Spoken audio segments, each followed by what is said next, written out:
So I think that's very interesting that they thought because you wear the scarf you would be too submissive to ask questions. But what they don't realize is the scarf gives women who wear it and believe in it incredible amount of, I can do anything kind of thing, invincibility maybe you might say. That I'm doing everything I think is right, so now I'm free to use my mind and to have people recognize me for my mind. And so they're going to have to listen to my opinions, or I'm going to be free to ask good questions, or, it doesn't make you submissive at all.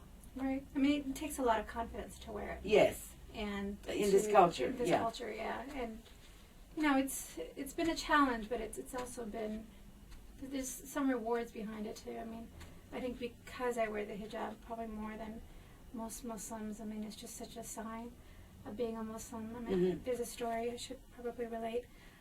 Last week, I was working on the Mumbai attacks. Oh, yes. And I went up to Devon, which is, within Chicago. It's where most of the South Asian community hangs out. It's the shopping strip for the South Asians. And one of the restaurants I went into, I found out that the owners were actually originally from Mumbai. Mm. And so initially we talked a little bit about what happened in Mumbai, their thoughts on it.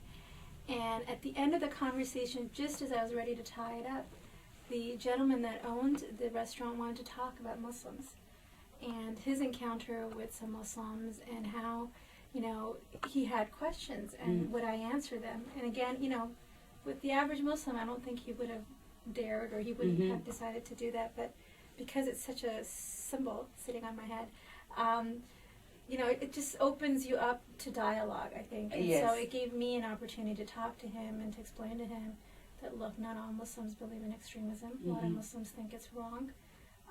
This is something that is a problem within the Muslim world, and many of us, are trying to find a solution to it, but it is not something that is a similarity. It's not something that all Muslims believe in. All Muslims don't think that suicide bombing is okay. Mm-hmm. Oh, that was the good experience then that you had that opportunity. There's many like that. It's all constant. I mean, sometimes I go on the south side, which again in Chicago, it's one of the most dangerous parts of the city, and there's within the south side, a lot of the liquor shops and certain stores that cater to a very low income part of the community, but is selling them things, selling merchandise at higher rates, selling them alcohol, are owned by Arabs and they're owned by Muslim businessmen.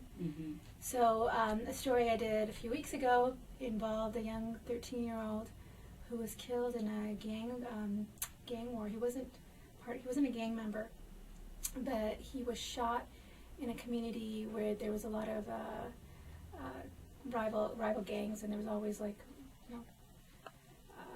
there was always shootings going on, and so he was shot in a store that was owned by an Egyptian. And so when I first walked into the community, people were looking at me and saying, "Oh, it's one of yours. It happened in one of your stores." Oh. So again, that also opened up its way to a conversation about, Yes, exactly.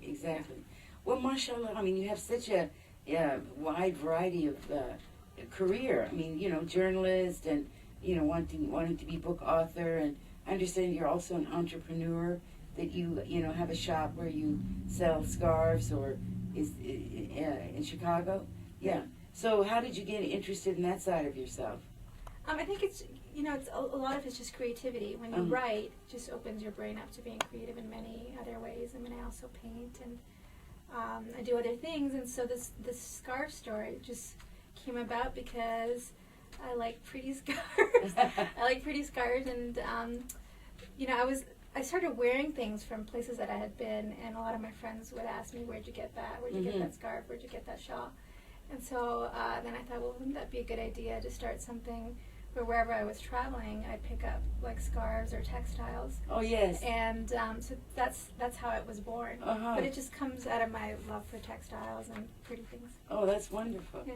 Yes, well, thank you very much, Noreen. That's very nice, and I hope in the future maybe you'll have a time to something to write for the Muslim View and be able to participate in that, and we look forward to that. Okay. Thank you very much. Thank you.